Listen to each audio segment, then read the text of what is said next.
하루 만에 100조 원이 증발했습니다. 믿어지십니까? 금, 은, 비트코인. 우리가 그토록 믿었던 자산의 방주가 예고도 없이 침몰했습니다. 보통 전쟁 위기가 고조되면 안전자산 가격은 올라야 정상입니다. 그게 경제학 교과서가 가르쳐준 상식이죠. 그런데 지금 시장은 정반대로 움직이고 있습니다. 왜일까요? 이건 단순한 시장의 조정이나 우연한 폭락이 아닙니다. 누군가 치밀하게 설계한 금융 암살입니다. 도널드 트럼프가 지난 8년 동안 중국의 숨통을 끊기 위해 준비해온 거대한 덫이 마침내 작동한 겁니다. 오늘 저는 뉴스 앵커들이 앵무새처럼 읽어주는 뻔한 시황 분석은 하지 않겠습니다. 대신 트럼프가 설계한 이 잔혹한 판의 설계도가 어떻게 그려졌는지, 그리고 왜 중국을 겨냥한 이 칼날이 지금 여러분의 계좌까지 베어내고 있는지, 그 소름 돋는 진실을 파헤치겠습니다. 지금부터 정신 똑바로 차리고 따라오십시오. 비트코인이 디지털 금이라던 믿음이 산산조각 났습니다. 전쟁이 터지면 금이 오르고 비트코인도 올라야 한다는 공식이 이번엔 철저히 깨졌습니다. 다들 의아해 하실 겁니다. 지정학적 리스크가 최고조인데 왜 비트코인만 나락으로 떨어지는가? 범인은 바로 여러분이 구세주로 믿었던 블랙록입니다. 기억하십니까? 작년 초 블랙록이 비트코인 현물 ETF를 승인시키면서 시장에 축포를 터뜨렸습니다. 기관 자금이 쏟아져 들어온다며 다들 환호했죠. 그런데 지금 그 블랙록이 돌변했습니다. 최근 데이터가 충격적입니다. 블랙록의 아이빗, IBIT에서 수천억 원 규모의 순유출이 발생했습니다. 여기서 끝이 아닙니다. 블랙록의 뒤를 따르던 피델리티의 FBTC마저 매도 대열에 합류했습니다. 이건 개미들이 무서워서 파는 투매가 아닙니다. 월가의 거대 자본들이 약속이나 한 듯이 동시에 물량을 던지고 있는 겁니다. 왜일까요? 이들이 노리는 건 명확합니다. 바로 76,000달러라는 마지노선입니다.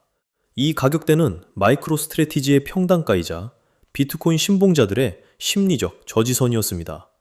마이클 세일러가 버티고 있으니 안전하다는 믿음이 있었죠. 월가는 바로 그 믿음을 공격했습니다. 76,000달러가 붕괴되는 순간 시장엔 어떤 일이 벌어졌을까요? 롱 스퀴즈라는 지옥문이 열렸습니다. 가격이 떨어지면 레버리지를 쓴 매수 포지션이 강제로 청산당하고 그 청산 물량이 다시 가격을 끌어내리는 죽음의 소용돌이가 시작된 겁니다. 이건 자연스러운 하락이 아니라 인위적인 사냥입니다. 더 소름 돋는 건 이 타이밍입니다. 중국 경제가 흔들리면서 중국의 부호들이 자산을 해외로 빼돌리기 위해 가장 선호했던 수단이 바로 비트코인이었습니다. 달러는 규제 때문에 못 구하고 금은 무거워서 못 옮기니 코인으로 자산을 도피시키려 했던 거죠. 미국은 이걸 정확히 간파했습니다. 블랙록과 월가 기관들이 가격을 폭락시켜버리면 중국 자본은 탈출구 앞에서 그대로 수장됩니다. 비트코인으로 도망치려던 중국 돈들이 순식간에 반토막이 나는 겁니다. 결국 지금의 비트코인 폭락은 단순한 조정장이 아닙니다. 미국이 중국의 자본 도피처 하나를 확실하게 불태워버린 사건입니다. 이제 중국 자본은 갈 곳이 없습니다. 비트코인이라는 비상구가 막혀버린 지금 그들이 눈을 돌릴 곳은 어디일까요? 바로 은입니다. 하지만 미국은 이미 그 길목에 더 잔인한 덫을 놓아두었습니다. 산업의 쌀이라 불리는 은이 어떻게 중국 제조업의 수갑이 되었는지 다음 장에서 확인해 보겠습니다. 비트코인이 중국 자본의 탈출구였다면 은은 중국 제조업의 목줄입니다. 많은 분들이 은을 단순한 귀금속으로만 생각합니다. 하지만 이 판을 설계한 미국에게 은은 산업의 혈액이자 중국을 질식시킬 수 있는 가장 효율적인 무기였습니다. 중국은 전 세계 태양광 패널과 전기차 배터리 시장을 장악하고 있습니다. 이 첨단 산업을 돌리려면 막대한 양의 은이 필요합니다. 중국 공산당은 생각했습니다. 우리가 전 세계 실물은을 싹쓸이하면 가격 결정권을 쥐고 미국을 압박할 수 있다. 겉보기엔 그럴듯한 전략이었습니다. 실제로 중국은 지난 몇 년간 미친 듯이 실물은을 창고에 쌓아왔으니까요. 하지만 그들은 간과했습니다. 이 시장의 진짜 주인은 광산에서 은을 캐는 노동자가 아니라 월스트리트의 컴퓨터 앞에 앉아있는 금융가들이라는 사실을 말입니다. 여기서 등장하는 것이 바로 은 시장의 황제 제이미 다이먼과 JP 모건입니다. JP 모건은 실물 은 없이도 거래가 가능한 선물 시장, 즉 종이은 시장을 완벽하게 장악하고 있습니다. 중국이 힘들게 땅을 파고 수입해서 실물 은 1톤을 확보할 때 JP 모건은 클릭 몇 번으로 종이은 100톤을 시장에 쏟아부을 수 있습니다. 이게 바로 무한 레버리지의 공포입니다. 결과는 어땠을까요? 은 가격이 폭락하자 중국의 거대한 산업단지들이 비명을 지르기 시작했습니다. 왜냐고요? 중국 기업들은 보유한 은을 담보로 은행에서 운영자금을 빌렸습니다. 그런데 은값이 반토막 나버렸습니다. 은행은 즉시 마진콜을 때립니다. 담보 가치가 떨어졌으니 당장 현금을 가져오라 는 독촉이죠. 현금이 없는 기업들은 울며 겨자 먹기로 가지고 있던 실물 은을 헐값에 시장에 내다 팔아야 합니다. 매도가 매도를 부르는 죽음의 악순환, 이른바 청산의 늪에 빠진 겁니다. 혹시 미국도 태양광 하려면 은이 필요할 텐데 제 발등 찍는 거 아니냐? 라고 반문하실 수 있습니다. 천만에요. 미국은 믿는 구석이 있습니다. 바로 국경을 맞대고 있는 멕시코입니다. 세계 최대 은 생산 기업 프레지뇨가 어디 있는지 아십니까? 바로 멕시코입니다. 미국은 USMCA 협정을 통해 언제든 멕시코산 은을 헐값에 가져올 수 있는 공급망을 완성해뒀습니다. 중국의 은 공급 차단 협박? 미국에겐 애초에 통하지 않는 공포탄이었던 겁니다. 결국 중국은 비싼 돈 주고 산 은더미 위에 앉아 공장은 돌려야 하는데 자금줄은 막힌 진퇴양난에 처했습니다. 산업의 쌀이라 믿었던 은이 이제는 중국 기업들의 손목을 채우는 은색 수갑이 되어버린 겁니다. 하지만 여러분, 제조업이 무너지는 건 뼈가 아픈 수준이지만 국가의 금고가 털리는 건 목숨이 끊어지는 일입니다. 트럼프가 지난 8년 동안 가장 공들여 준비한 진짜 표적, 시진핑의 마지막 보루인 금이 어떻게 무너져 내렸는지 그 충격적인 8년의 기록을 다음 장에서 공개하겠습니다. 비트코인이 막히고 은이 묶였습니다. 이제 남은 건 시진핑 주석이 최후의 보루로 여겼던 황금의 성, 바로 금입니다.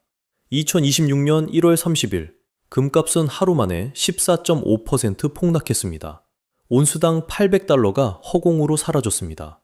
역사상 유례없는 이 대폭락을 두고 언론들은 미스터리라고 합니다. 하지만 이건 미스터리가 아닙니다. 트럼프가 2018년부터 설계하고 8년을 기다려온 체크메이트였습니다. 이 거대한 작전에 방아쇠를 당긴 건 트럼프의 입이 아니었습니다. 바로 인사권이었습니다. 케빈 워시. 트럼프가 그를 차기 연준 의장으로 지명한 순간 전 세계 금융시장은 얼어붙었습니다. 왜 하필 케빈 워시였을까요? 그는 단순히 비둘기 파냐, 매 파냐를 넘어선 인물입니다. 시장은 그의 지명을 이렇게 해석했습니다. 미국 경제는 너무나 강력하다. 그래서 금리를 내려도 인플레이션 걱정 없이 성장할 수 있다. 이게 왜 중국에게 치명타가 될까요? 금은 본질적으로 불안을 먹고 자라는 자산입니다. 미국이 망할 것 같을 때, 달러가 휴지 조각이 될 것 같을 때 빛을 발하죠. 그런데 케빈 워시의 등장으로 미국 경제의 골디락스, 즉 뜨겁지도 차갑지도 않은 완벽한 호황이 예고된 겁니다. 미국이 안전하고 이자까지 챙겨준다는데 이자 한 푼 안 나오는 금을 왜 들고 있습니까? 전 세계 투자자들은 이 신호를 읽자마자 금을 토매하고 미국 주식과 달러로 갈아탔습니다. 하지만 이건 서막에 불과합니다. 트럼프가 노린 진짜 급소는 따로 있었습니다. 바로 신뢰입니다. 2020년 우한에서 터졌던 킹골드 스캔들을 기억하십니까? 나스닥 상장사였던 킹골드가 순금이라고 속여 대출담보로 맡겼던 83톤의 금괴가 사실은 도금한 구리와 텅스텐 덩어리였다는 그 충격적인 사건 말입니다. 당시엔 중국 내부의 사기극으로 끝났지만 트럼프 진영은 이 약점을 놓치지 않았습니다. 트럼프 1기 시절 미국 정보당국은 이미 중국이 보유한 금의 상당 부분이 표준 미달이거나 불투명한 경로로 매입되었다는 의심을 품고 있었습니다. 그리고 결정적인 순간인 지금, 시장에는 다시금 그 소문이 돌기 시작했습니다. 중국이 헐레벌떡 내다 파는 저 금들, 진짜 순도 99.9%가 맞는가? 의심은 공포보다 빠릅니다. 런던 금시장협회 LBMA와 주요 거래소들이 중국발 금에 대해 엄격한 순도 검증을 요구하기 시작한다면 어떻게 될까요? 중국인민은행 금고에 쌓여있는 2,000톤, 아니 비공식적으로 4,000톤이 넘는다는 그 막대한 금은 순식간에 거래 불가능한 돌덩이가 되어버립니다. 팔고 싶어도 받아주는 곳이 없는 유동성 함정에 빠지는 겁니다. 생각해 보십시오. 트럼프는 지난 2년 동안 중국이 미친 듯이 금을 사모을 때 침묵했습니다. 심지어 가격이 고공행진을 할 때도 방관했습니다. 왜 그랬을까요? 돼지는 잡기 전에 살을 찌워야 하기 때문입니다.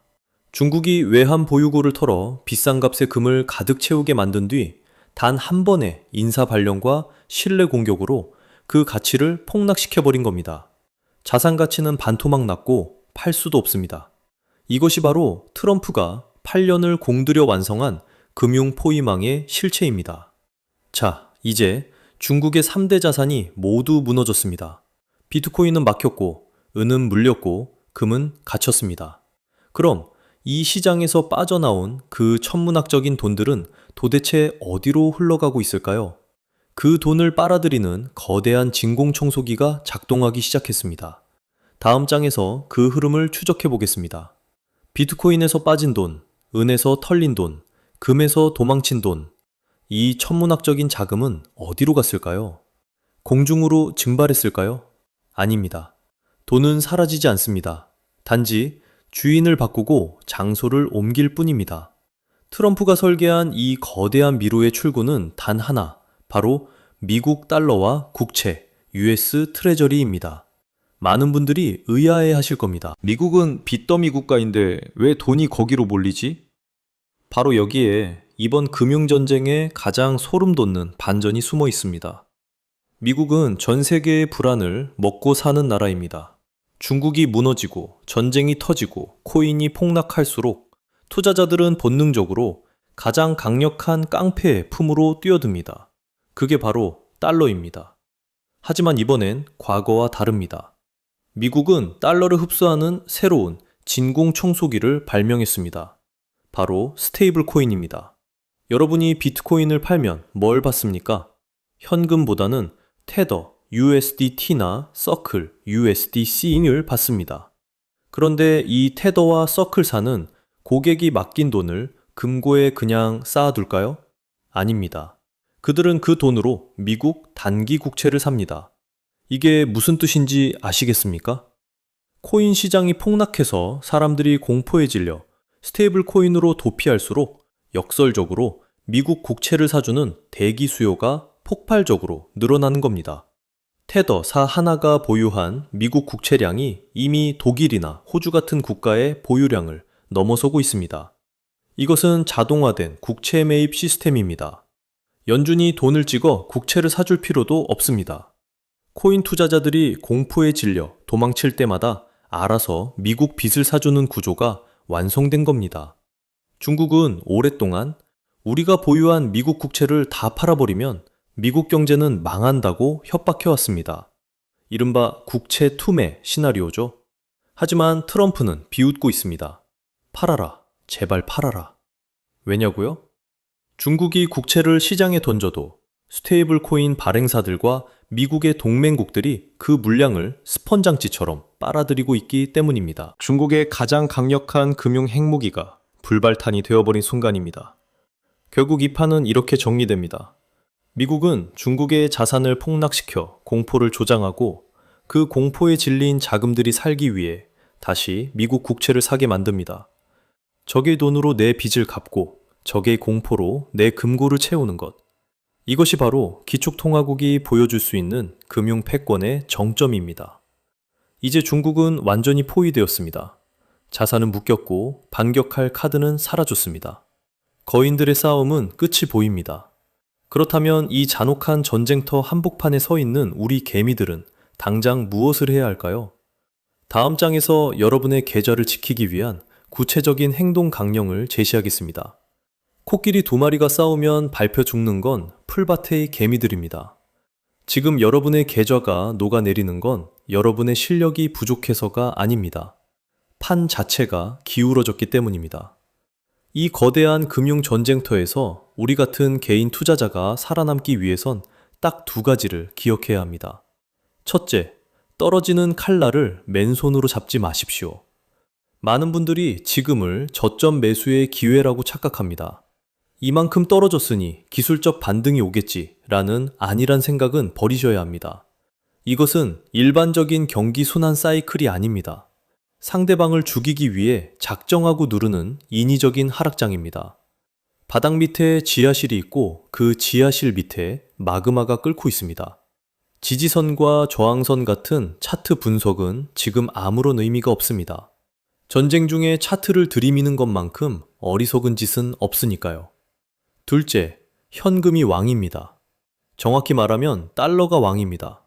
지금은 수익을 낼 때가 아니라 자산을 지킬 때입니다. 아무것도 하지 않고 현금을 쥐고 관망하는 것. 그것이 가장 어렵지만 가장 확실한 승리 전략입니다.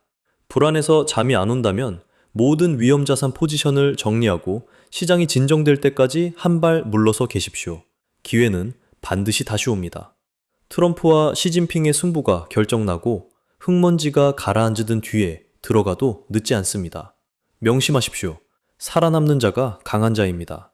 지금은 영웅이 되려 하지 말고 생존자가 되십시오. 이 비정한 머니게임의 승패는 이미 결정나고 있는지도 모릅니다. 마지막으로 오늘 이야기의 모든 조각을 맞춰보며 결론을 내리겠습니다. 자, 이제 흩어진 퍼즐 조각들을 하나로 맞춰보겠습니다. 트럼프가 지난 8년 동안 설계한 이 거대한 작전은 3단계로 완벽하게 실행되었습니다. 첫째, 비트코인이라는 비상구를 틀어막아 중국 자본의 도피를 차단했습니다. 둘째, 은이라는 산업의 쌀을 매점 매석하게 만든 뒤 가격을 폭락시켜 중국의 첨단 제조업에 수갑을 채웠습니다. 그리고 마지막 셋째, 금이라는 최후의 보루마저 무너뜨려 중국의 국부를 공중분해시켰습니다. 이것은 단순한 금융시장의 변동이 아닙니다. 1985년 미국이 일본의 경제 패권을 무릎 꿇리기 위해 강요했던 플라자 합의를 기억하십니까? 당시 잘 나가던 일본 경제는 그 합의 한 번으로 잃어버린 30년이라는 깊은 수렁에 빠졌습니다.